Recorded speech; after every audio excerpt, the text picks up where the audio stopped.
Welcome to cooking language. இன்னைக்கு cooking லாங்குவேஜில் நம்ம பார்க்க போகிறது புளி சாதம்.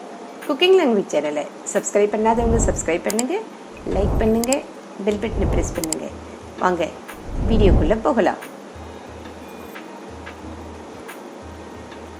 நான் இங்கே 100 கிராம் கருப்பு புளி எடுத்து வச்சுருக்கேன். நான் இங்கே கருப்பு புளி மட்டும்தான் யூஸ் பண்ணுறேன். நீங்கள் கருப்பு புளி வெள்ளைப்புளி ரெண்டுமே சேர்த்து யூஸ் பண்ணுறதுனாலும் பண்ணிக்கோங்க. இப்போ இந்த புளியை நான் சுடு தண்ணியில் போட்டு ஊற வச்சுருக்கேன். இப்போ நம்ம புளி சாதத்துக்கு ஒரு மசாலா ஒன்று ரெடி பண்ணிக்கலாம். அதுக்கு ஒரு பாத்திரத்தில் 1/2 டேபிள் ஸ்பூன் வெந்தயம், 1 டேபிள் ஸ்பூன் கடுகு, 2 டேபிள் ஸ்பூன் தனியா, 1 டேபிள் ஸ்பூன் உளுத்தம்பருப்பு,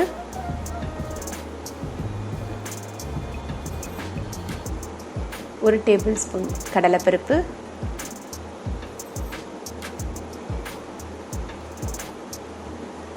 கலருக்காக 5 காஷ்மீரி சில்லி,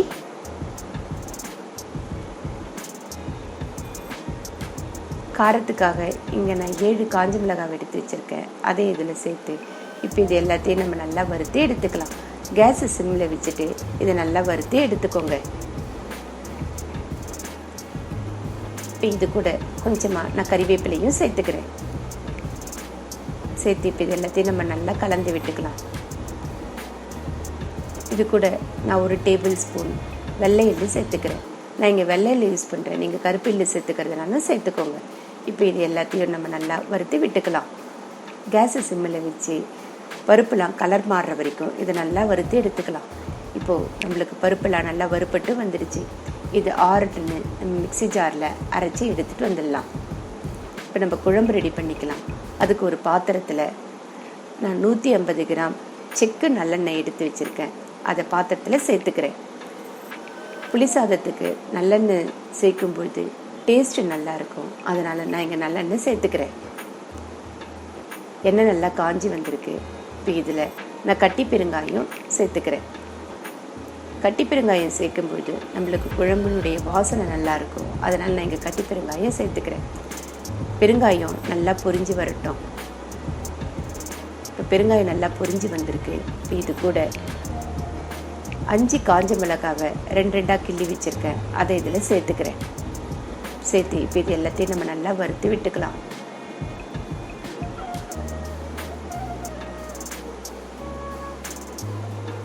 இப்போ நான் இதில் காஞ்ச வேர்க்கடலை எடுத்து வச்சுருக்கேன். அதை இதில் சேர்த்துக்கிறேன். உங்களுக்கு எவ்வளோ வேர்க்கடலை தேவைப்படுதோ நீங்கள் அவ்வளோ வேர்க்கடலை சேர்த்துக்கோங்க. நான் இங்கே ஒரு பவுல் ஃபுல்லாக வேர்க்கடலை எடுத்து வச்சுருக்கேன். அதை இதில் சேர்த்துக்கிறேன்.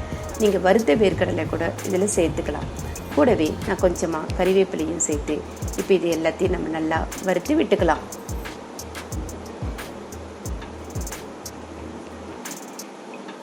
பெருங்காயம், காஞ்ச மிளகாய், வேர்க்கடலை, கறிவேப்பிலை எல்லாம் நல்லா வறுபட்டு வந்திருக்குது.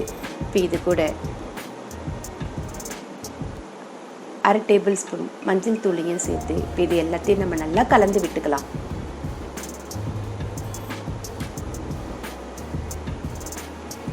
இப்போ நம்ம ஊற வச்சுருந்தோம் இல்லையா புளி, அதை நல்லா கரைச்சி எடுத்துகிட்டு வந்திருக்கேன்.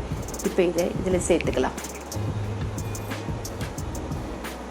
சேர்த்து இது எல்லாத்தையும் நல்லா கலந்து விட்டு இதை நல்லா கொதிக்க விடலாம். இந்த ஸ்டேஜில் நீங்கள் கொஞ்சமாக வெல்லம் கூட சேர்த்துக்கோங்க. இப்போ இதுக்கு தேவையான உப்பையும் நான் சேர்த்துக்கிறேன். சேர்த்து இப்போ இது எல்லாத்தையும் நம்ம நல்லா கலந்து விட்டுக்கலாம். குழம்பு நல்லா கொதித்து வர்றதுக்காக நம்ம ஒரு மூடி போட்டு மூடி இது நல்லா கொதிக்க விடலாம். மூடியை அடிக்கடி இதே போல் திறந்து நல்லா கலந்து விட்டுக்கோங்க. இதே போல் நல்லா கலந்து விட்டுக்கோங்க.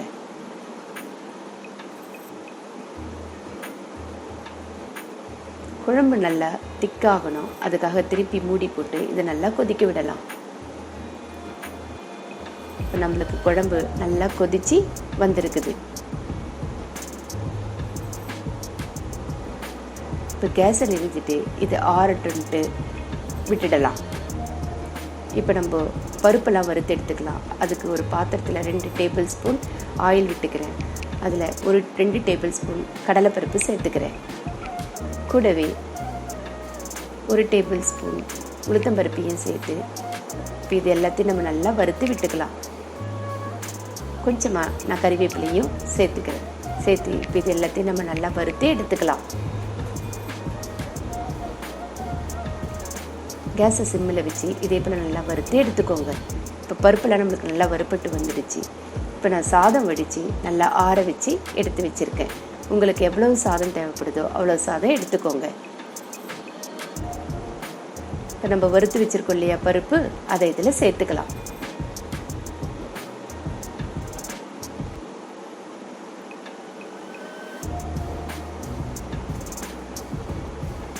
கூடவே நம்ம வறுத்து அரைச்சி வச்சுருக்கோம் இல்லையா மசாலா, அதை இதில் சேர்த்துக்கலாம். உங்களுக்கு எவ்வளோ மசாலா அப்படி தேவைப்படுதோ அவ்வளோ சேர்த்துக்கோங்க. நான் இப்போ இந்த சாதத்துக்கு 2 டேபிள் ஸ்பூன் பொடி சேர்த்துக்கிறேன். இப்போ நம்ம ரெடி பண்ணி வச்சுருக்க குழம்பையும் இதில் சேர்த்துக்கலாம். குழம்பை கொஞ்சம் கொஞ்சமாக சேர்த்து நல்லா சாதத்தோடு மிக்ஸ் பண்ணிக்கோங்க.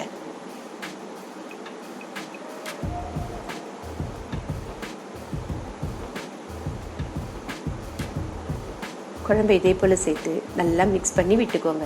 இந்த ஸ்டேஜில் நீங்கள் உப்பு செக் பண்ணிக்கிறதுனாலும் செக் பண்ணிக்கோங்க. கூடவே நான் கொஞ்சமாக கறிவேப்பிலையும் சேர்த்து இப்போ இது எல்லாத்தையும் நம்ம நல்லா கலந்து விட்டுக்கலாம். இதே போல் நல்லா கலந்து விட்டுக்கோங்க. இதே போல் நல்லா கலந்து விட்டுக்கோங்க.